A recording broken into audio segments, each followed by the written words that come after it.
अब ये सोच लीजिए कि हमारे सयाद अली चाचा इतना दिन से लगे थे ना, अब वही बस हो गई कि ले लो पुदीना जैसा लोग आज व्हाट्सएप पर डाल रहे हैं, टहल रहे हैं। शकील भाई इतना दिनों से लगे हुए थे ना, विनोद भैया का टिकट कंफर्म हुआ था, विनोद दुबे जी का। तो ये लोग क्या अखिलेश जी को पसंद नहीं आए कि सबसे बड़े नेता आर के वर्मा थे, जो कि आज तक उन्होंने कभी बसपा यानी सपा से सदस्यता ग्रहण नहीं की थी। कुछ दिन पहले वो बसपा में थे, ये बात ही नहीं कि वहाँ से निकले तो चले गए भाजपा में और अपना दल के सिंबल से चुनाव लड़े, उपचुनाव में विधायक हुए। उसके बाद फिर दूसरी पंचवर्षीय आई तो फिर वो विधायक हो गए। अब की बार वहाँ से कूद करके यहाँ चले आए, जिनको अगर ढंग से पूछ लिया जाए कि क्या आपको यानी रानीगंज विधानसभा से 10 गांव का नाम बता दो, 20 गांव का नाम बता दो, तो उनको भी आइडिया नहीं है कि कौन गांव कहाँ पर है, तो उनको टिकट कर रहे हैं। तो क्या ये सयाद अली अच्छे नहीं थे या शकील भाई नहीं अच्छे थे कि इनको सपा से चुनाव लड़ा दिए होते? तो ठीक है, बात रही पार्टी की, अखिलेश जी अपना जाने, लेकिन बात जो है कि हम लोग टोटल MIM को वोट करेंगे इंशाल्लाह, और इंशाल्लाह जिताने का भी काम करेंगे जी। और जो ये लोग कहते हैं कि MIM बी टीम यानी असदुद्दीन ओवैसी साहब जो हैं ये बीजेपी की बी टीम है, तो क्या 8,000 करोड़ का मालिक जो है यानी वजू करके जो मंच पर खड़ा होकर भाषण करता है और नमाज फ्लाइट में भी नहीं जिनकी छूटती, क्या वो दलाली का काम करेंगे? आपका विश्वास है? और जो लोग कहते हैं क्या उनको विश्वास है इस तरीके से कि अगला आदमी ये काम करेगा? काफिले के काफिले तन्हा तन्हा होते देखा है, हिंदुस्तान में लोगों को हिंदू मुस्लिम पे लड़ते देखा है। तरक्की क्या होगी देश की लगी फिक्र किसको है, PM को इस देश की मिल्कियत बेचते देखा है।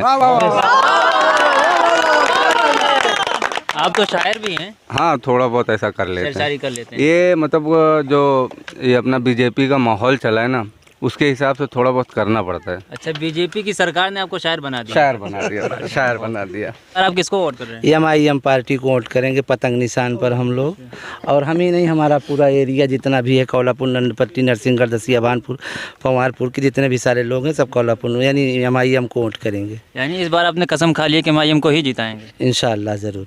इससे पहले समाजवादी को वोट करते थे? जी, समाजवादी को भी कर देते थे, बसपा को भी कर देते थे, ऐसा नहीं जैसे कैंडिडेट के हिसाब से। तो किस लिए आप उनसे नाराज़ हो गए? अभी तक समाजवादी नहीं, नाराज़गी की बात ऐसा कुछ नहीं है कि अब ये सोच लीजिए कि हमारे सयाद अली चाचा इतना दिन से लगे थे ना, अब वही बस हो गई कि ले लो पुदीना जैसा लोग आज व्हाट्सएप पर डाल रहे हैं, टहल रहे हैं।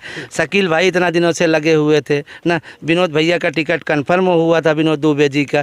तो ये लोग क्या अखिलेश जी को पसंद नहीं आए कि सबसे बड़े नेता आर के वर्मा थे, जो कि आज तक उन्होंने कभी बसपा यानी सपा से सदस्यता ग्रहण नहीं की थी। कुछ दिन पहले वो बसपा में थे, ये बात ही नहीं कि वहाँ से निकले तो चले गए भाजपा में और अपना दल के सिंबल से चुनाव लड़े, उपचुनाव में विधायक हुए। उसके बाद फिर दूसरी पंचवर्षीय आई तो फिर वो विधायक हो गए। अब की बार वहाँ से कूद करके यहाँ चले आए, जिनको अगर ढंग से पूछ लिया जाए कि क्या आपको यानी रानीगंज विधानसभा से 10 गांव का नाम बता दो, 20 गांव का नाम बता दो, तो उनको भी आइडिया नहीं है कि कौन गाँव कहाँ पर है, तो उनको टिकट कर रहे हैं। तो क्या ये सयाद अली अच्छे नहीं थे या शकील भाई नहीं अच्छे थे कि इनको सपा से चुनाव लड़ा दिए होते?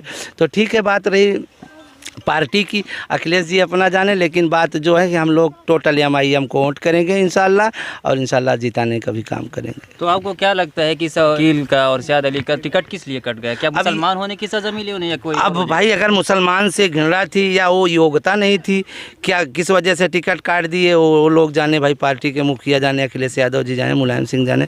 लेकिन हम लोग तो यही होते कि क्या वो लोग चुनाव लड़ने लायक नहीं थे? यानी कि मुसलमान इस वजह से नाराज़ हैं कि उनका मुसलमानों को टिकट नहीं मिला। जी। और जो ये लोग कहते हैं कि MIM बी टीम यानी असदुद्दीन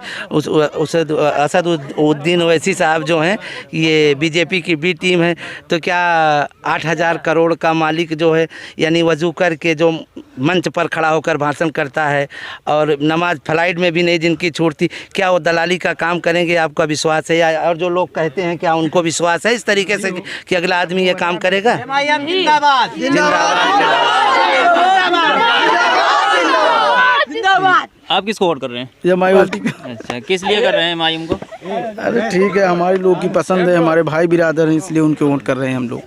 ये बात जो पूछते हैं लोग कि आंसू पोंछने नहीं जाते, अकेला असदुद्दीन ओवैसी साहब यानी हैदराबाद से किन किन लोग के पास आंसू पोंछने के लिए पहुंच जाएंगे ना, और यहाँ तो तमाम चाटुकार टहल रहे हो किन की आंसू पहुँचते यानी मर्डर हो गया उसके बाद पहुँच गए ढांढस बधाने के लिए, तो बस ये आंसू पोंछने का काम करके वो चले आए, इसका कोई मतलब हल होता है? ना। हमारे यहाँ के मतलब 5 साल ये जो सांसद रह चुके हैं, जो विधायक संगम ये धीरज ओझा जी, कभी हम बता दें कि हाँ हमारे गांव कोल्हापुर नंद पट्टी में आए हों तो हम बता दें कि हाँ कौन आंसू पोंछने जाता है भाई। इस वजह से हम लोग का बस है कि मुसलमानों के समझ में आ गया है कि रहनुमा हमारा बस ठीक है, जो कि दीन के लाइन से नहीं, जैसा भी कुछ हो, ये असदुद्दीन ओवैसी साहब को हम लोग वोट करेंगे। हमारे भाई लोग हैं, हमारे हाफिज़ साहब हैं, ये तमाम सारे लोग जुड़े हैं, हमारे गांव के हैं, हमारे भतीजे भी लगते हैं, ये सब कार्यकर्ता हैं। इन लोग के माध्यम से हम लोग सब एकदम एकजुट हो गए हैं। वोट इंशाल्लाह बस पतंग पे करना है हम लोग को बस।